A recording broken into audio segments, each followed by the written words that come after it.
नमस्कार।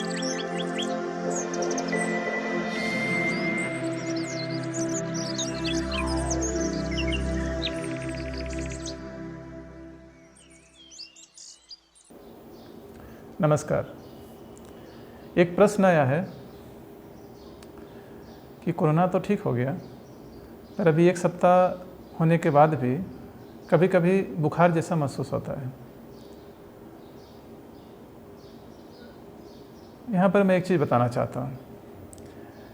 बुखार जैसा महसूस होना और बुखार होना, ये दोनों अलग अलग चीज़ है।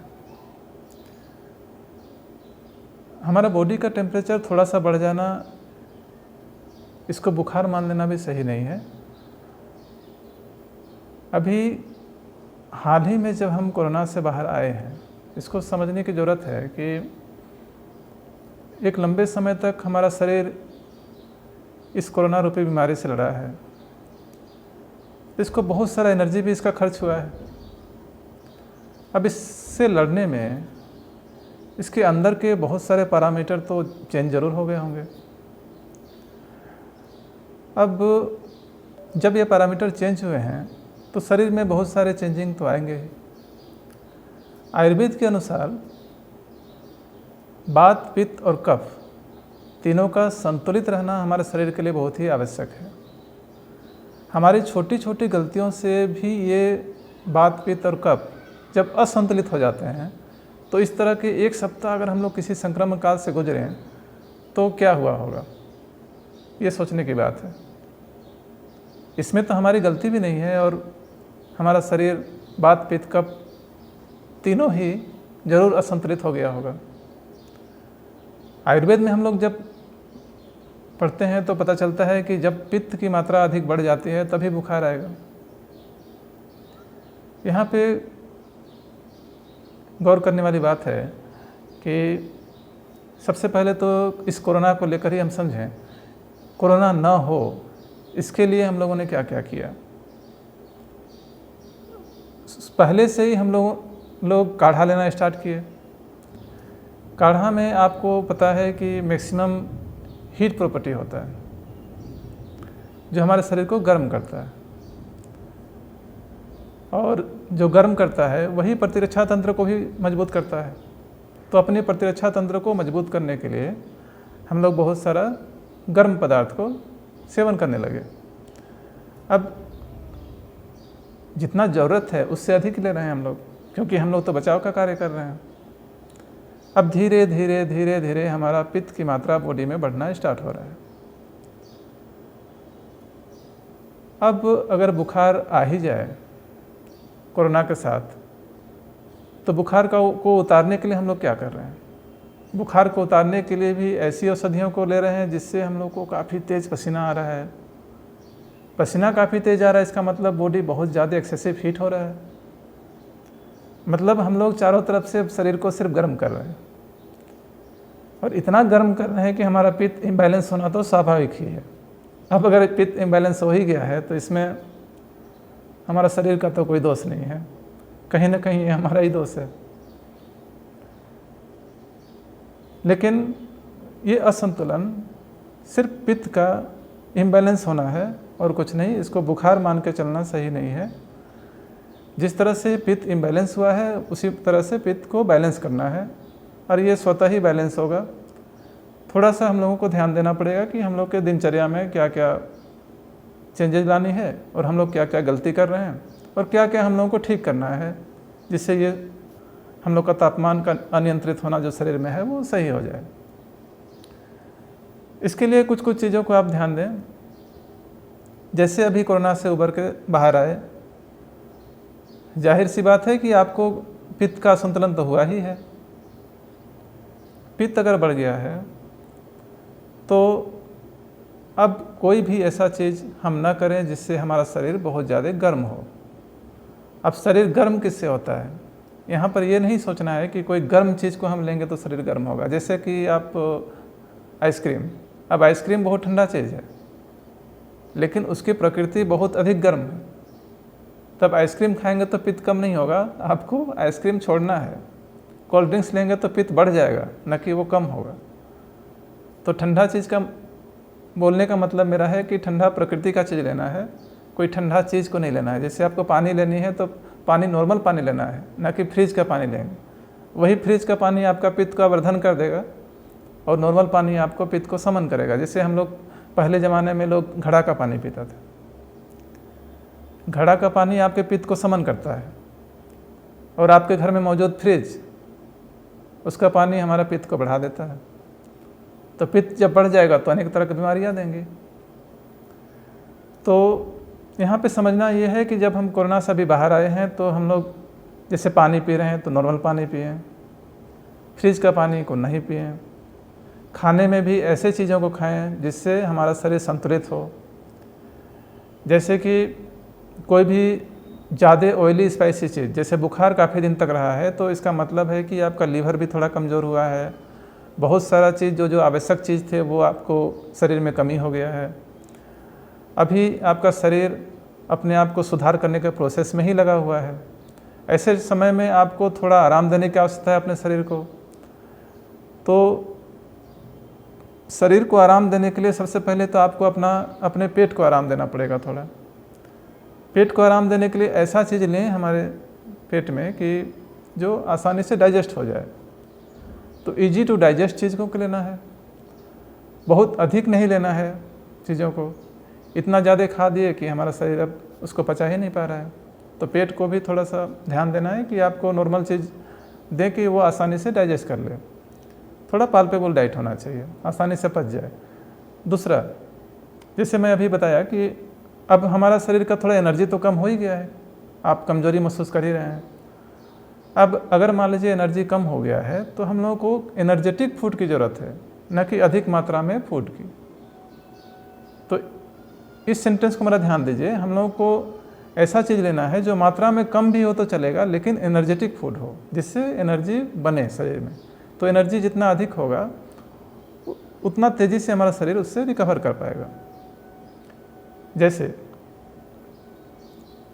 अब जैसे मैं कहूँ कि आपको सब्जी, अब सब्जी में जब आप बाज़ार जाते हैं तो आप खुद गौर किए होंगे कि अगर कोई बासी सब्जी है तो आप नहीं ले रहे हैं, और कोई ताज़ा सब्जी है तो उसे ले रहे हैं। बासी सब्जी और ताज़ा सब्जी में अंतर क्या है? ऐसा नहीं है कि आपको बासी सब्जी और ताज़ा सब्जी में सिर्फ इतना ही अंतर है कि आपको स्वाद में कुछ अंतर हो जाएगा। स्वाद वाला मामला तो है नहीं। जैसे कि आप रेस्टोरेंट से खाना मंगाते हैं, वो ज़्यादा स्वाद लगता है और आपका घर का खाना कम स्वाद लगता है, जबकि आपको भी पता है कि रेस्टोरेंट का खाना प्रायः बासी ही होगा। उसका सब्जी तो आपके घर का सब्जी से ज़्यादा बासी है, फिर भी वो स्वादिष्ट है क्योंकि उसमें मसालों का सम्मिश्रण है। कारण यहाँ पर स्वाद नहीं है, कारण है ताज़ा होने के पीछे उसमें एनर्जी का अधिक होना। तो हम लोग एक्चुअल में एनर्जी को रिसीव करते हैं, न कि उस सामान को। अब हमको ऐसे चीज़ों को अपने शरीर में लेना है जिससे एनर्जी हमको अधिक से अधिक मिले। तो एनर्जी अधिक से अधिक क्या चीज़ में मिलेगा? जो जितना ज़्यादा ताज़ा होगा। जैसे स्प्राउट, आप चना भिंगा के रखें, वो अंकुरित हो रहा है, अभी वो अंकुरित हो रहा है तो वो कितना ताज़ा होगा आप सोचिए। जब हम उस अंकुरित अनाज को लेंगे सुबह, तो जाहिर सी बात है कि एक रोटी जो हम ले रहे हैं वो उसके बनिस्बत ये तो ज़्यादा एनर्जेटिक होगा ही। तो जब हम अंकुरित अनाज को लेंगे तो हमारे शरीर में एनर्जी अधिक मात्रा में आएगी, और हम कम मात्रा में अनाज लिए फिर भी हमको एनर्जी अधिक मिला। अब यही एनर्जी हमको इन रोगों से लड़ने में हेल्प करेगा।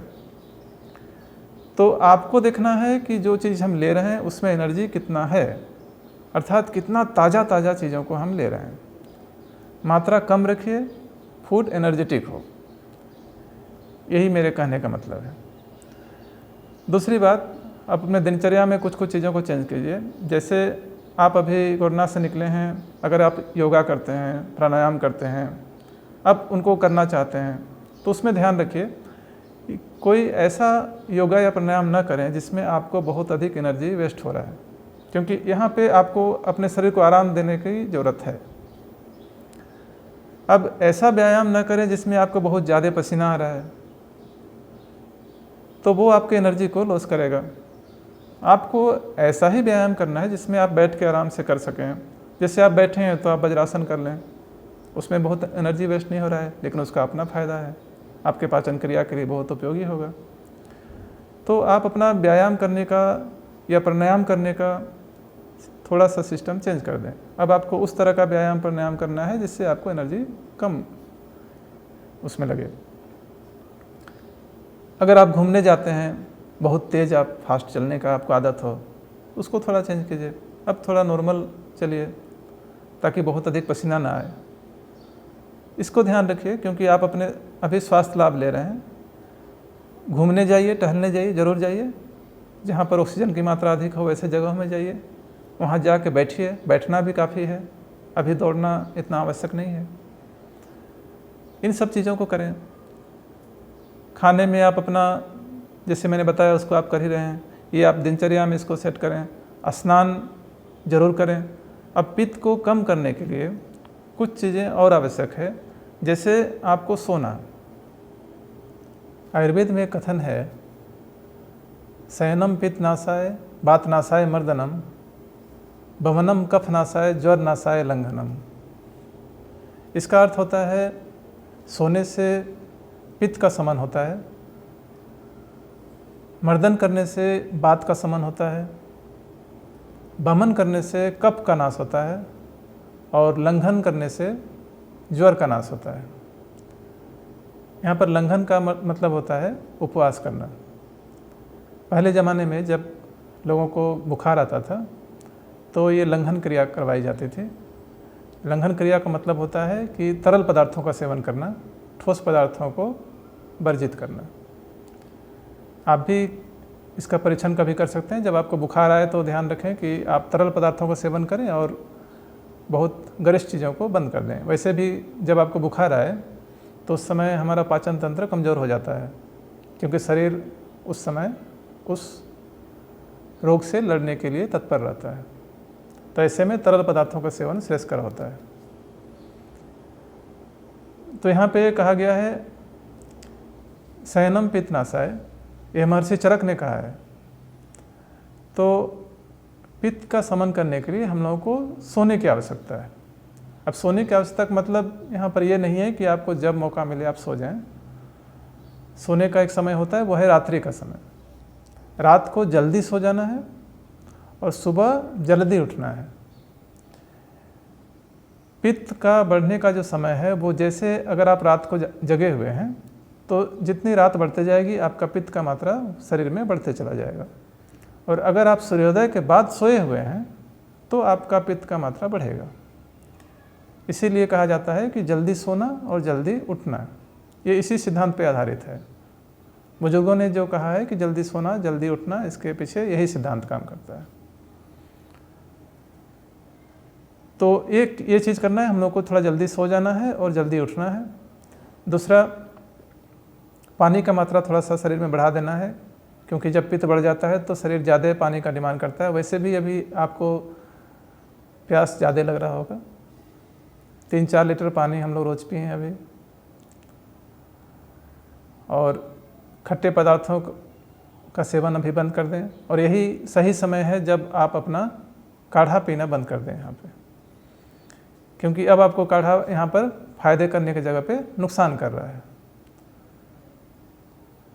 इन सब बातों को ध्यान देने के बाद भी अगर आपको बुखार आ ही रहा है, टेम्परेचर नाप के देखें थर्मामीटर से। अगर कंटिन्यूस बुखार है, रोज़ कभी ना कभी बुखार आ ही जा रहा है, तो ऐसे में डिस्क्रिप्शन में जो मैं एक नंबर दिया हूँ, व्हाट्सएप नंबर, उसमें आप मुझे संपर्क करें। जहाँ तक मुझे लगता है कि कोरोना के बाद जो आपका टेम्परेचर का इम्बैलेंस जो हुआ है, इसके लिए आपको इसके अलावा कुछ करने की आवश्यकता नहीं है, किसी तरह का मेडिसिन लेने की आवश्यकता नहीं है, ये स्वतः ही आपका संतुलित हो जाएगा। आज का विषय को हम लोग यहीं पर समाप्त करते हैं। धन्यवाद।